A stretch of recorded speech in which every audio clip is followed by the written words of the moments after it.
All right, guys, welcome back. Today I've got a very special guest, Ross Gerson. Ross and I actually met a few years ago at the Chiang Mai SEO conference. Ross has been in the online business space for, gosh, probably over 10 years now. Ross, can you kind of quickly give us your background and overview on what your background is in the space and where you got started and what you're doing now? Yeah, sure. I got started in 2018 working for Empire Flippers as a broker, and I did that for about 2.5 years, helping people buy and sell online businesses. And then in the middle of 2020, I left to start acquiring small content websites for my personal portfolio. So I've acquired roughly 20 websites, sold most of them, and continue to operate a few sites. And I advise buyers and sellers on the process of buying an online business. And most recently, I built a platform called DealSlide, which helps people aggregate online business listings for sale into one feed to help them save time rather than going to each broker and marketplace separately. They can come to DealSlide and see all the deals in one place, and we update that twice per day with new listings, take away any listings that were sold or pending sold, update pricing, etc. So yeah, been in the space for I guess that's about 8+ years now. Awesome. Yeah, Ross has been basically full spectrum from digital nomad to online business owner. Ross, can you just like talk about, because last time we spoke, you mentioned that you didn't really know what your plan was, but you had found a remote job with Empire Flippers. Can you tell me more about like how you got started with that and maybe how you found that opportunity? Yeah, so I was always interested in the space, and I thought um, online business was extremely interesting to me, especially the buying and selling of it. So I was following Empire Flippers. They had a podcast. I don't know when they started the podcast, but I was probably listening from 2013, 2014, 2015, all the way on up until 2018 when I started working for them. So I almost kind of started as a fan of Empire Flippers, following the market. And I thought it would be cool to buy an online business for myself. So that's how I got started with it. The deals kept getting bigger and bigger at Empire Flipper, so I kind of got priced out of the market back in those days. And then I saw a job uh, description or a job ad from Empire Flippers for a sales role, and I reached out in 2018. Actually, I believe in 2017 was the first time I applied. I didn't get the role the first time around, but I applied a second time after meeting Joe and Justin in person in Bangkok at a conference called the Dynamite Circle, which is another online community that helped me kind of get familiar with the space and learn about online business. Okay, so I didn't realize that you'd already been flipping online sites before you worked with Empire Flippers. I was never flipping them. I was just very interested in the space. I dabbled a little bit trying to make my own content websites from scratch, but never bought anything until after working for Empire Flippers. I looked at a few deals, but never pulled the trigger before then. So how did you become aware that this space even existed? I don't know 100% how I found Empire Flippers and the Dynamite Circle. I know I read the 4 Hour Work Week after graduating from college. And I think some Google searches then took me to the Dynamite Circle podcast and forum. And now that I'm thinking about it, I think I heard Joe and Justin on the Dynamite Circles podcast, which is called the Tropical MBA. And then that led me to Empire Flippers and following them and listening to their podcast, and then eventually meeting all those guys in person and then working for them in 2018. Okay, awesome. So just for those that don't or maybe aren't familiar with what it's like to work like a globally remote job with someone like Empire Flippers or build content sites, build a SaaS like Deal Slide. Can you share more about like what your lifestyle was like? I know you're in Florida at the moment, but what it was like previously where you were traveling the world, working different time zones, meeting with people at 3 a.m. Like what was that life like? It was a lot of fun and exciting. I would say so. Before working for Empire Flippers, I lived in Chicago, and then I started to do some traveling. That was another big appeal, is the travel and being location independent and having that freedom to work and live from anywhere in the world. So while I worked for Empire Flippers, I was all over the world. We started in Medellin, Colombia, with training. Through Empire Flippers, we did a meetup in Mexico City, one in Vietnam, went to Thailand, Bali, Czech Republic, kind of all of these places with coworkers for company meetups and things like that, and conferences. So it was fun. It's definitely um, a good time, but at the same time, I think part of the reason I moved back to the States and in Florida was to have a bit more routine and be on a steady time zone, as you mentioned, kind of the 3 a.m. call. So you're definitely working at odd hours and kind of working evenings and mornings to keep up with US time zone, especially as I was working a sales role at Empire Flippers. A lot of the customers were based in the USA. But I think if you own and operate your own online business, depending on the business model, you could potentially work during normal business hours wherever you travel and make some small occasions for having calls with people in the US time zone. But I think because of the nature of the job being in sales and doing deals and, the market really never closes. It's 24/7, 365. I found Mhm. myself kind of working at all hours. And it was a little bit harder to keep up with routine, but yeah, always kind of exploring and seeing new places. So it was definitely worth it. I wouldn't, trade anything, for it. But at the same time, it does feel nice to be in a steady time zone in a good routine in Florida now. So, just because everyone's going to be curious, what was your favorite place you lived in around the world, or were just spent time in? Mm. I really like Peru and I like Thailand. Thailand's a Something, classic. Where I'm at right yeah, now. yeah, I know that you're there now. Yeah, Thailand is just easy for travel. It's cheap. The people are really nice. The food is great. It's got a diverse landscape where you could be in the mountains in Chiang Mai, you could be by the beaches in Phuket, like where you are. Bangkok's obviously a big city, so you have a nice blend of kind of different environments, and there's a lot of like-minded people, especially in Chiang Mai, to network with and learn from. So yeah, I think Thailand probably my favorite place overall. Did you feel Peru similar to that though, in terms of like the networking in the community? No, not so much. There's not as many, at least when I was there, this was 2019, there weren't as many digital nomads and people working remote there. I think Medellin is more of the hotspot for South America. Yeah, just something about the culture in Peru and very diverse landscape, a little bit safer than Colombia, I think. So um, yeah, I liked living there. I also had an ex-girlfriend Awesome. from Peru, so I think that helps a little bit. There's the answer we're looking for. Yeah. So I think the hardest thing people don't realize if they're not a digital nomad or online business owner where they have the flexibility to travel like you and I have is at some point in your life, like when you're either building a content site or you're working for Empire Flippers, you kind of take a step back and like you realize like, damn, like this life I'm living is insane. Or like you sold a big site or something hits usually where you're just like, damn, I just made $50,000 and I'm sitting on a beach in Thailand right now. Like, do you feel like there was an inflection point in your life where you're like this is the path I'm like meant to be on? Um, I think I did have a goal to kind of get out and be location independent and earn money online. And, I pretty much accomplished that goal. And I did realize that about this time last year, I went out to Thailand for the Dynamite Circle conference and the Chiang Mai SEO conference. And that was honestly the first time I really felt like I wanted to come back into this to the States and kind of settle down and have this routine and a bit more structure.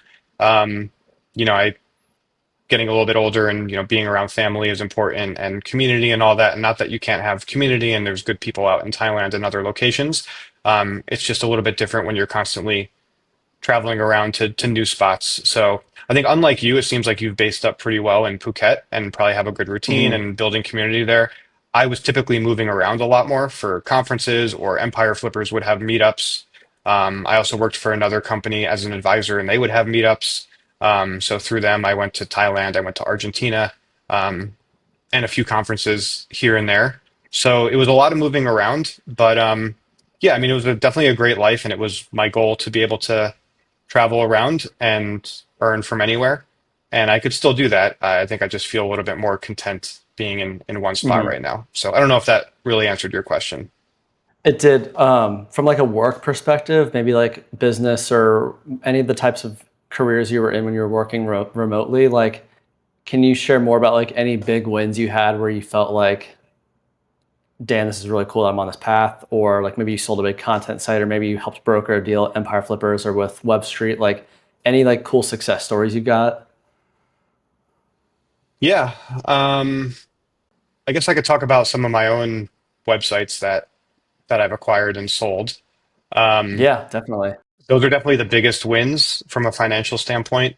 The work, at Empire Flippers, that was a salary role.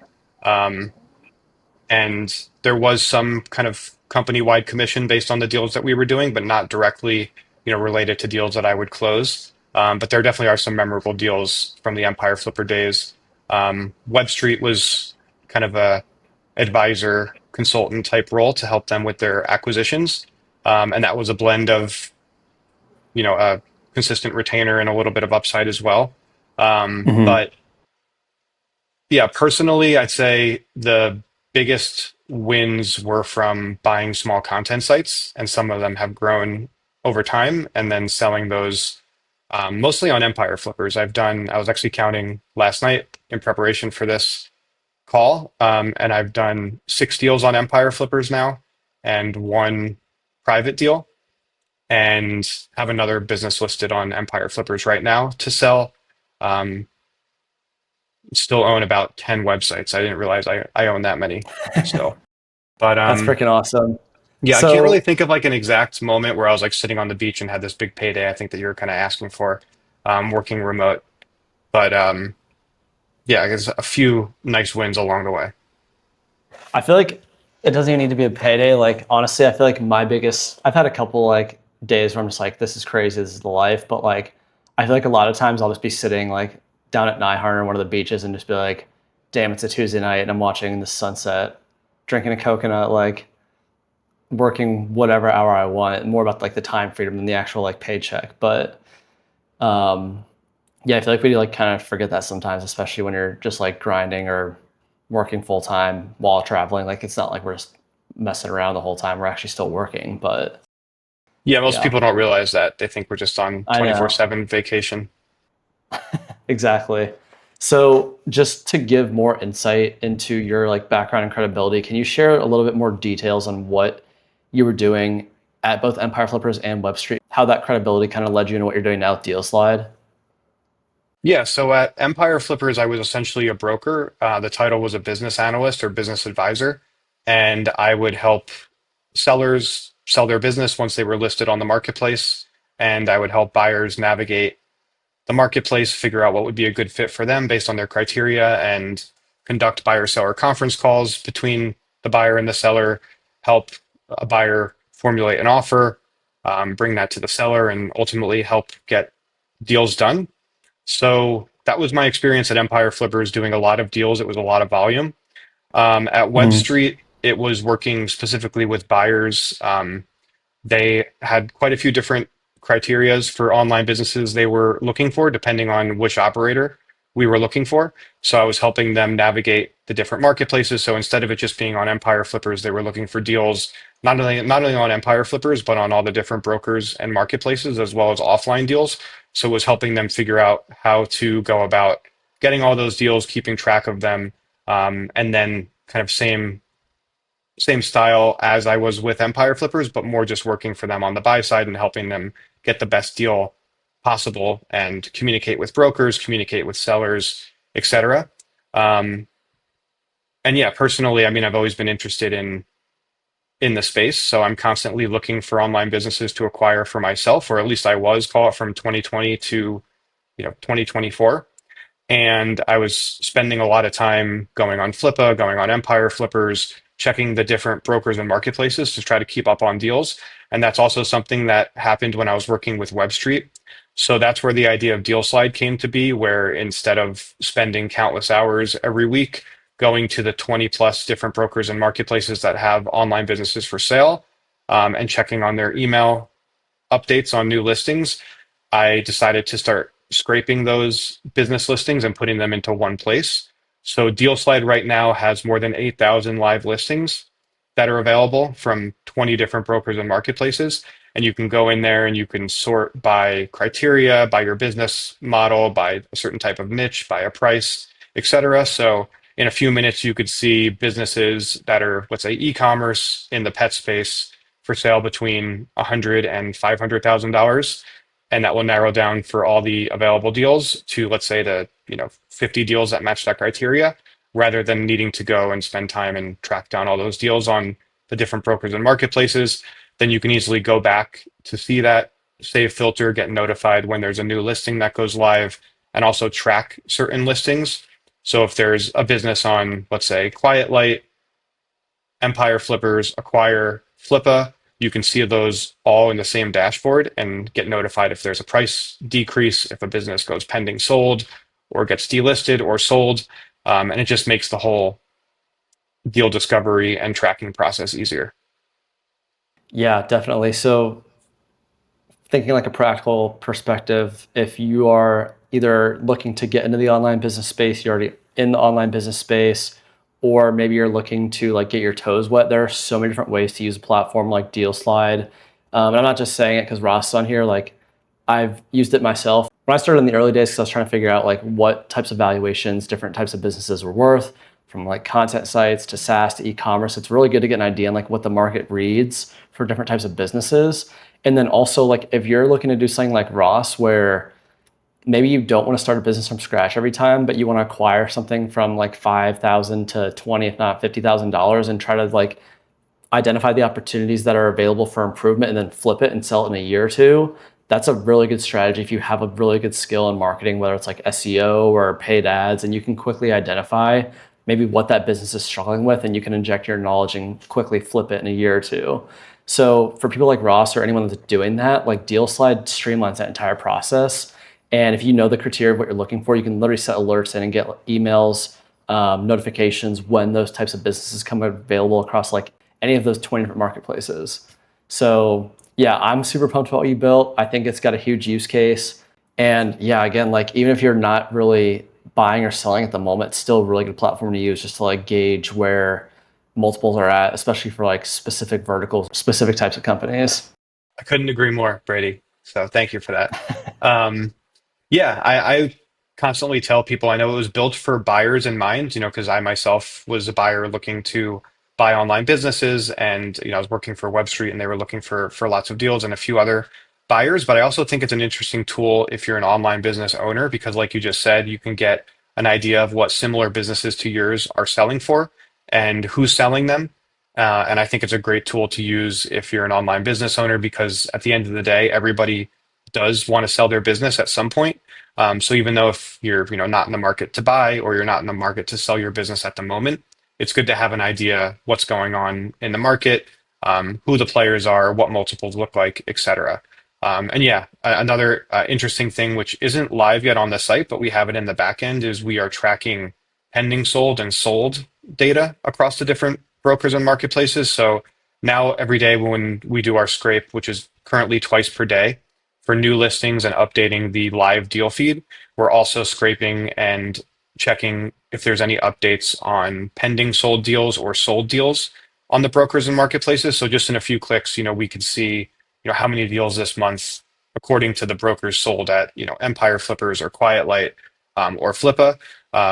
The data is not perfect, and the one thing we don't have is the actual sale price. But if a broker or marketplace does mark a business as pending or under offer or sold, we are now tracking that to get an idea of what's moving on the market. So I think that's an extra layer of data that is really valuable to both buyers and sellers and investors. Yeah, it's really powerful being able to streamline all of that. So with what you're seeing like on the data side with all those different businesses for sale, you're seeing the prices, how they're moving, how the multiples are changing, all the transactions you've done over your career with Empire Flippers, Web Street, and I know you've helped even a couple buyers and sellers just maybe like have the conversation about getting ready to list or potentially buy or acquire.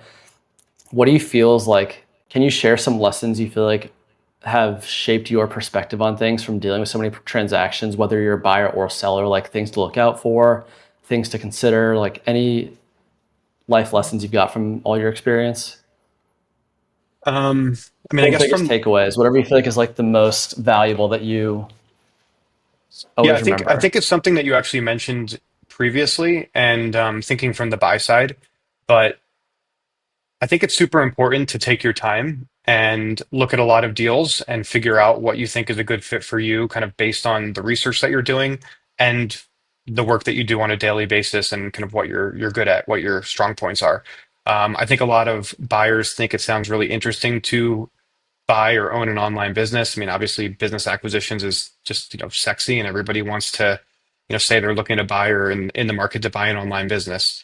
But I think, you really have to go into it with a game plan. And to do that, you need to think about what you're good at, what resources you have, what businesses you've been involved with where you've had success and you like working on, maybe some connections that you have, etc., to kind of build your ideal profile of what you're looking for.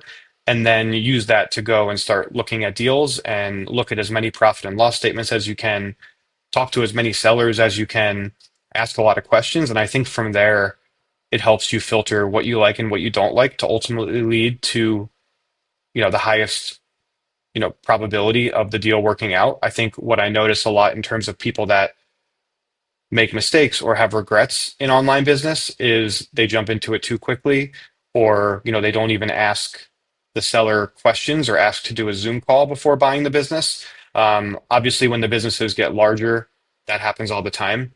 Where everyone's, they're communicating over a Zoom call for a larger deal, but I constantly see people being hesitant to do that. They think that they can get all their information from the marketing material on the website or by asking a few questions over email to the seller.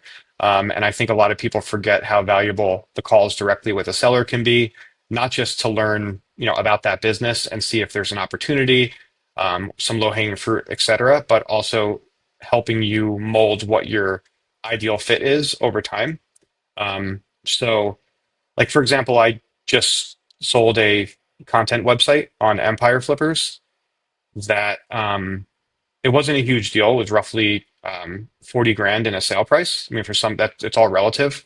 On Empire Flipper scale, it's on the very, very, very low end. Um, but the buyer didn't speak to me over a call.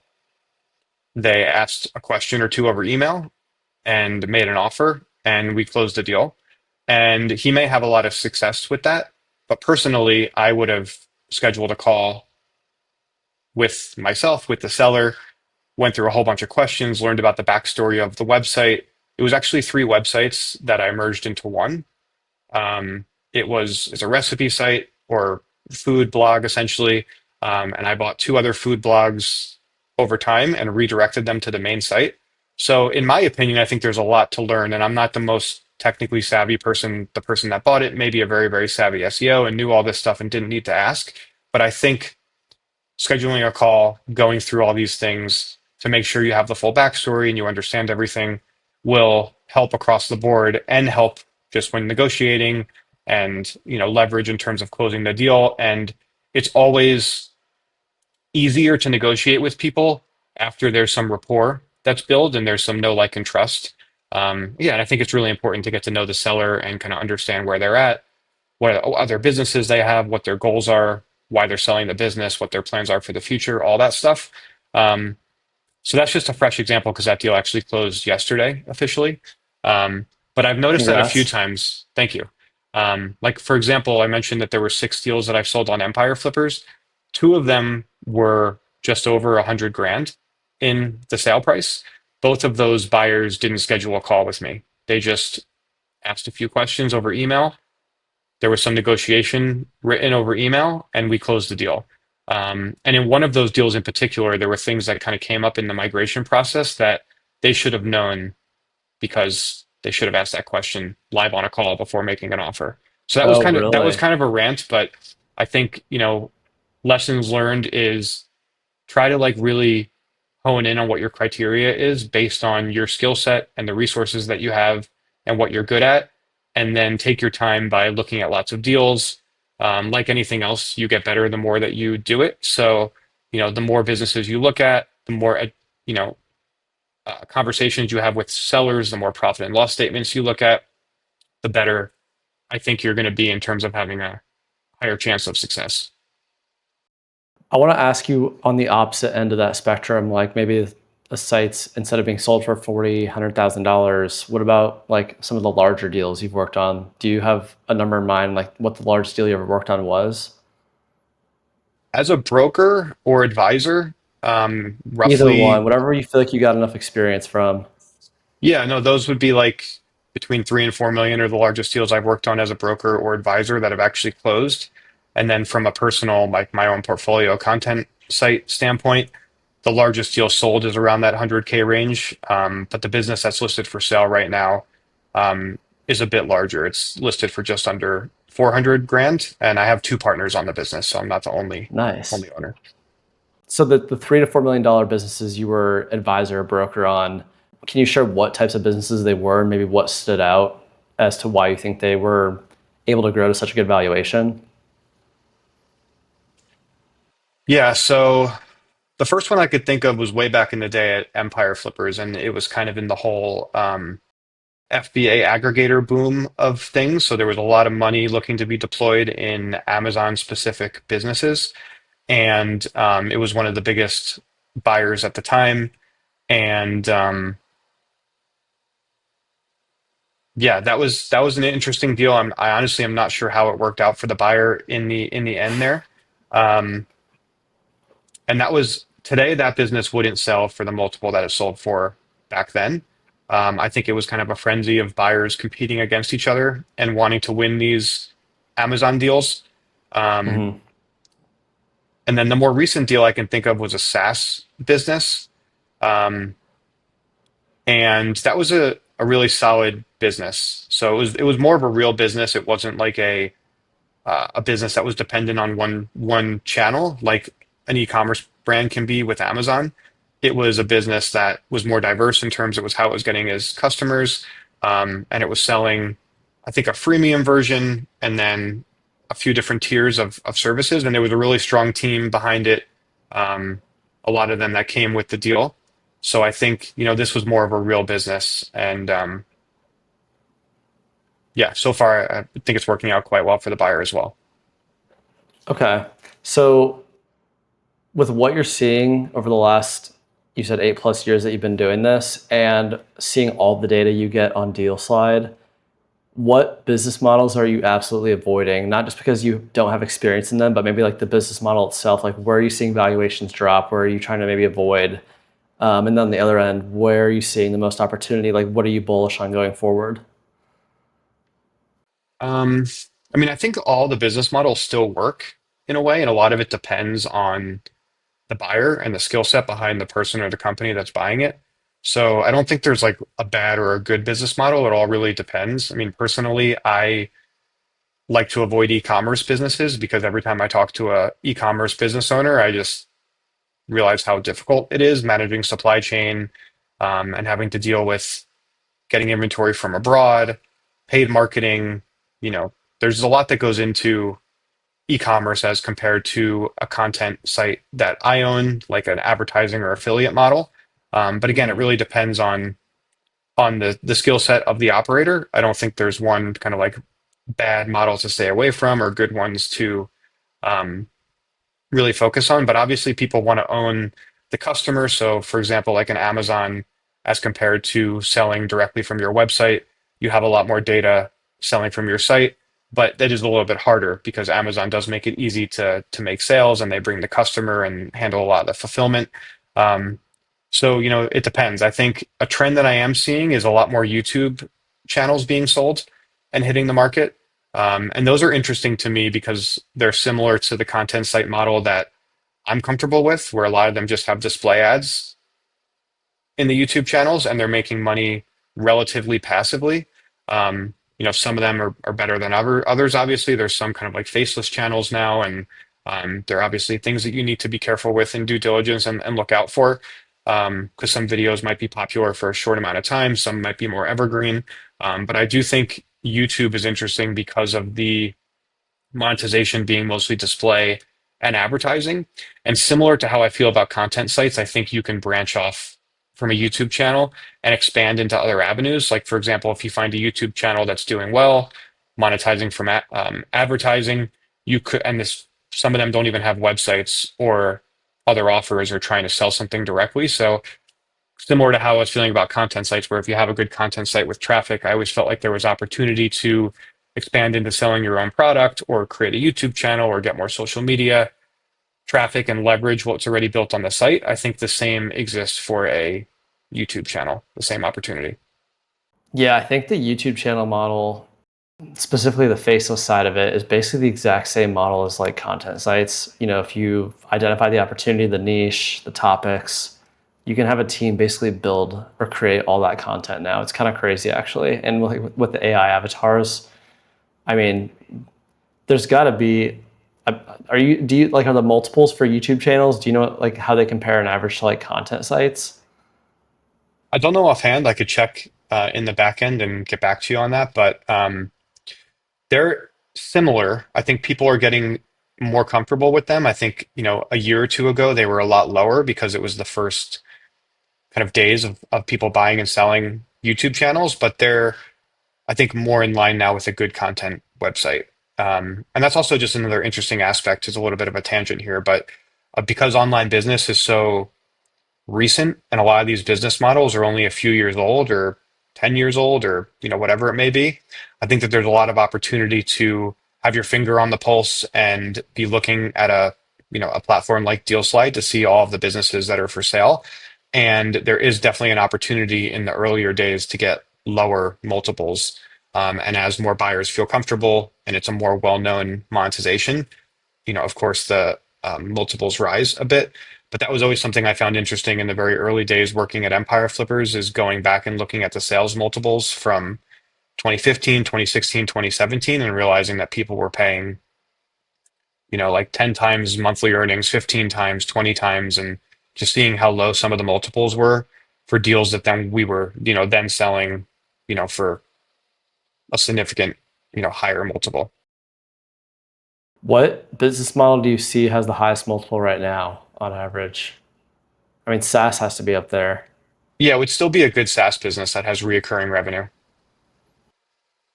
And for businesses, like as they get bigger, there's multiples kind of jump up for deals. Let's say like a business is earning $1 million a year. There are buyers for those businesses that are willing to pay up for the most part. And in the lower end, it's kind of a more of a gray area and like really depends on finding the right buyer. But as businesses get bigger and there's more institutional or professional buyers or strategic buyers looking, the multiples definitely jump up. Really, yeah, any kind of business model if the numbers are big enough. But I'd say that the highest multiples are definitely seen in SaaS reoccurring revenue model businesses. Got it. All right. Well, let me ask you here. I got a question for you. Um, in terms of all the deals you helped advise or broker, I guess based on your experience, what's the best way for a business owner or founder to position their business to a point where they can sell it, like where it's actually worth something to a buyer? Yeah. Or even maybe an easier way to ask, how do you know when it's a good time to sell, or like when should you consider selling? Yeah. I think you ideally don't want to wait until the business is kind of declining or you are in a position where you need to sell. I think buyers always want to see a business that is steady or growing.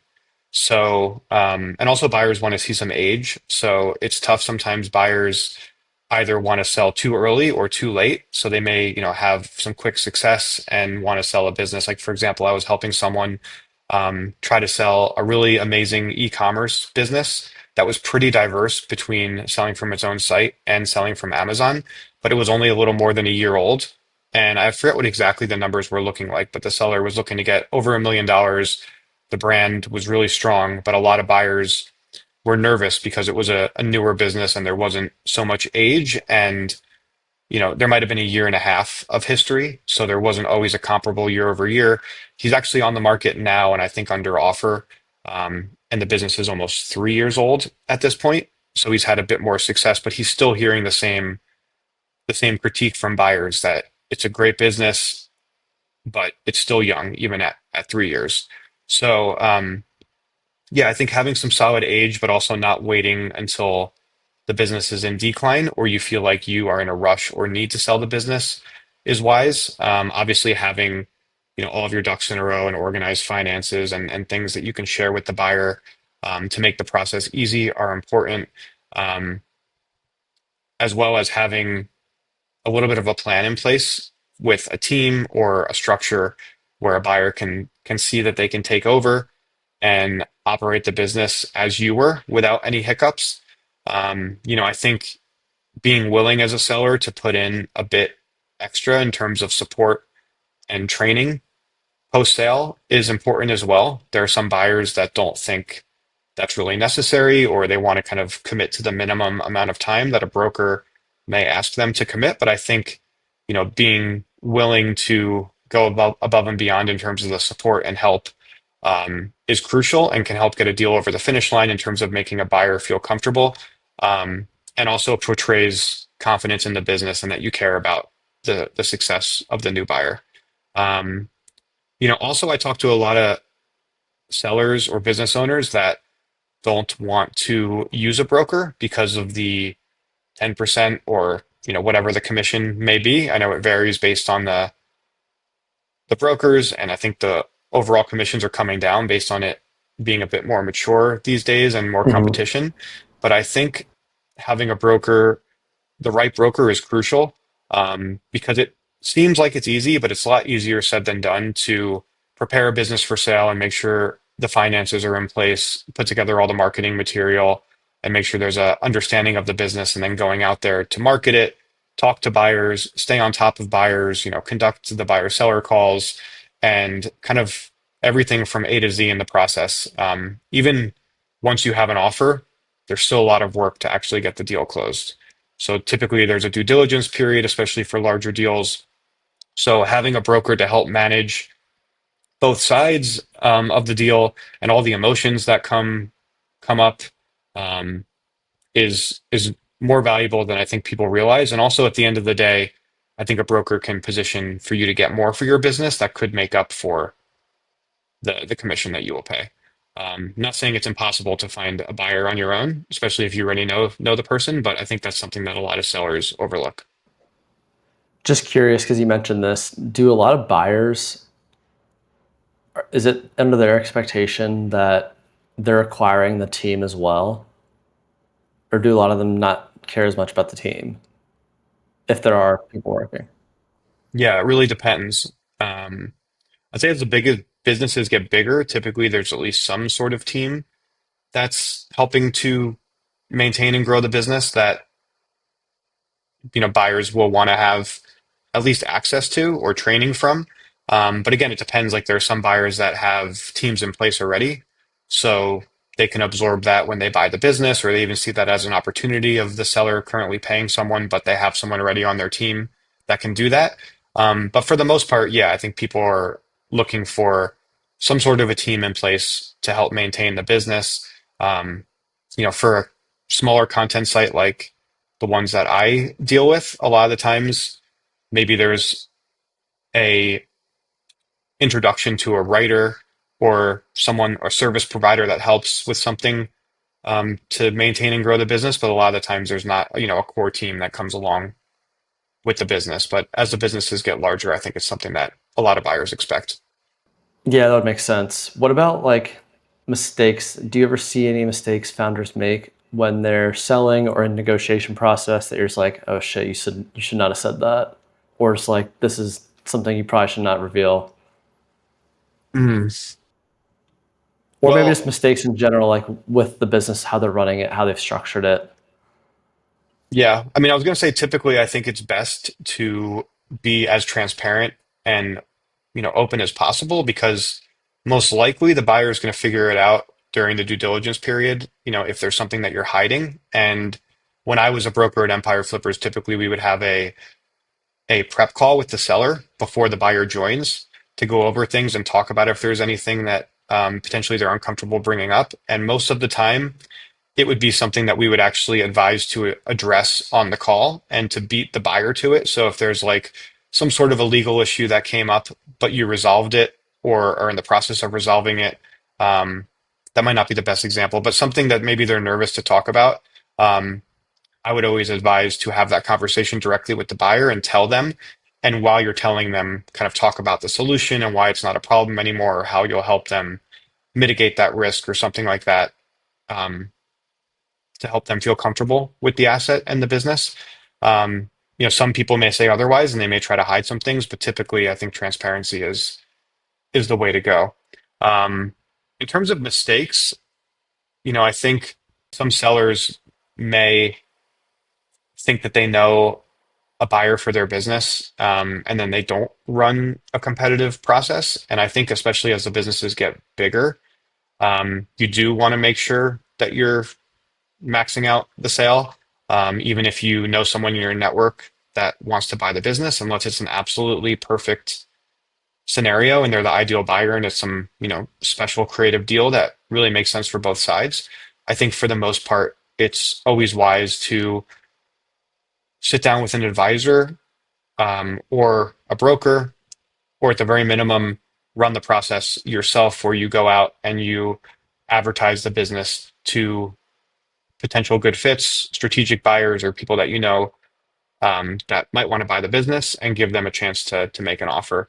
I think it's always better when there's competition as opposed to a buyer thinking or knowing that they're the only person involved in the deal, if that made Yeah, I would say sense. that's no, I would say that's really underrated advice. I think most people, it's kind of like it seems too obvious to get a second opinion, but especially when you're selling a business and it's a big deal and it's a big chunk of change and you put so much time, blood, sweat, and tears into it, it's so important to get a second opinion. Like if you go to the dentist or the doctor and you question it, you're definitely gonna get a second opinion. So why wouldn't you do it when it's potentially like a life changing valuation or a life changing dollar amount that's coming your way?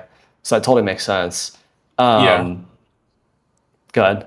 I was going to say for smaller deals, really across the board, but I find a lot of the times sellers, it kind of goes back to the transparency thing and being open, but a lot of times sellers can make it difficult to get information about their business. Like they're nervous that the buyer may copy them or their competition, or they don't really need to have access to, view Google Analytics or something like that until they make an offer.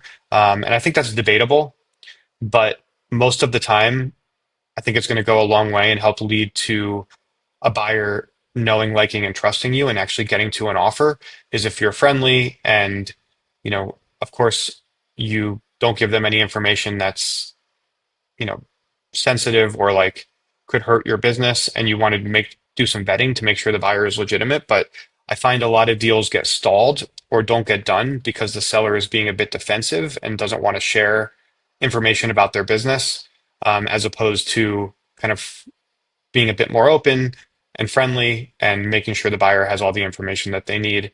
I think that definitely leads to deals getting done as opposed to kind of when you're hiding the information, it kind of stalls the deal and the deal could lose momentum. Got it. So I feel like we covered a lot there. I think a couple last things I want to ask you for anyone that's interested in going down this path, whether they want to find like a globally remote job, like the opportunities you found, or start some type of online business. What would be your biggest piece of advice for finding these types of opportunities or just like getting your feet wet? If you're just like a first time, completely new to online businesses, remote work, what would you recommend starting or like what would be your best advice? I think if you're just getting started, the best thing to do would, educate yourself on the different business models and maybe dabble with even trying to start some of your own websites or businesses. And that also kind of puts you in the conversation, or gives you something to talk about with these people when you do eventually meet them. I would say, find some good podcasts to listen to, um, and also get out there in real life and try to network and meet people. I think, going to the Dynamite Circle conference, DCBKK in Bangkok in 20, I guess that was 2017, is where I met Joe and Justin in person, which is what led to me working for Empire Flippers and has snowballed into this whole, career in the online business M&A space. So I think, the Dynamite Circle is a great forum. It's for already established online business owners. So it's not maybe the best place for someone to go that's totally green to the space. But yeah, going out to conferences, going to meet people, reaching out to people directly. I mean, for the most part, people like to hear from their fans or, and people like to help people out that are getting started. So, yeah, reach out to people that you respect and you're learning from, keep learning, go to conferences, talk to people, um, meetups, events, things like that, and try to dabble a little bit. Before I met Empire Flippers and bought any online businesses, I tried to start a handful of different content sites and I just went on Upwork and was trying to teach myself some things and do a little bit of outsourcing to get some of those websites built. And I think I learned a lot, and that helped me. Couldn't have hurt going into my interview with Empire Flippers and getting the job, even though I never, had a real successful online business or bought one at the time. So yeah, I think for getting started, just being curious and learning and meeting people and having conversations, and trying some things to see what you like and what you don't like is important. Um, I think for someone that wants to buy a small online business, similar to like what I said before, just start looking at a lot of deals and ask questions to the seller. If you're nervous about getting on a call at first, you can ask questions over email. You can talk to all the brokers and marketplaces. For the most part, they're all going to talk to you for free and learn about your criteria and try to give you advice to point you in the right direction. So I would have as many conversations as I could with people that know the space and are involved in it, and look at as many deals as possible, and start asking questions and talking to sellers. Yeah, and I would add to that too, like if you're starting out, you don't need to think, build a 7, 8 figure business. Just getting your feet wet and starting with like something you can sell for $5,000 or $10,000, or getting something to a couple $100s a month in cash flow.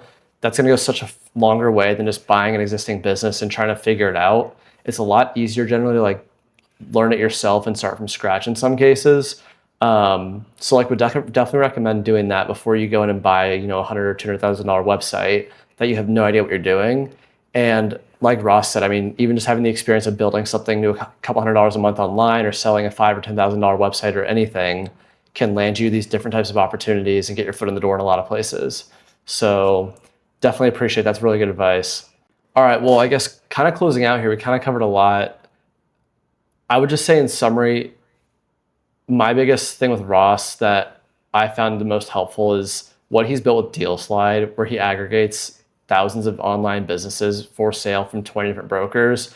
Literally such an incredible spot to learn about all the different types of businesses that are out there, what's for sale, what they're worth, what the multiples are. Can be a really good spot to get the idea generation going and just like get your wheels spinning. If you're looking to buy or sell a business, definitely check it out. You'll get an idea on all the different marketplaces and brokers out there, but you can also get an idea on like what your business might be worth based on what you're seeing others sell for, based on like the profit and the multiples. Ross, anything else you want to add on the deal side closeout, or any last remarks you've got? No, I think that was good. Again, I appreciate the deal slide sales pitch, but I agree with you. I think right now you could go to Deal Slide for free and sign up, and you could save a search criteria. So if you think you're interested in e-commerce, or you think you're interested in buying a YouTube channel, or any of the different types of business models, or you're even already interested in a certain niche, you can go in there and you could save your search, and for free we'll email you once per week with any new listings that we find that match your criteria, and you could watch certain listings and keep track of them and see if they've sold or if they've reduced their price, etc. So yeah, I think that's a great place to learn and get started with deal discovery. And I'm happy to chat with anyone in your network that watches this that wants to talk about buying or selling an online business. I'm happy to walk them through using DealSlide and point them in the right direction if they want to talk to any of the brokers or marketplaces out there. Um, and yeah, I think that's about it. I'd be happy to chat with anyone interested in buying, whether it's a first time buyer or someone that's more experienced. Yeah, on that, if you have any simple questions or anything that you feel is a dumb question, don't hesitate to reach out to Ross, because he has so many connections on the buyer and seller side. And at the very minimum, he could probably point you in the right direction. So I will include his contact info and his socials in the show notes. Ross, thank you again for joining. Super excited for what you've built with DealSlide, and looking forward to staying in touch. Thank you, Brady. Appreciate it.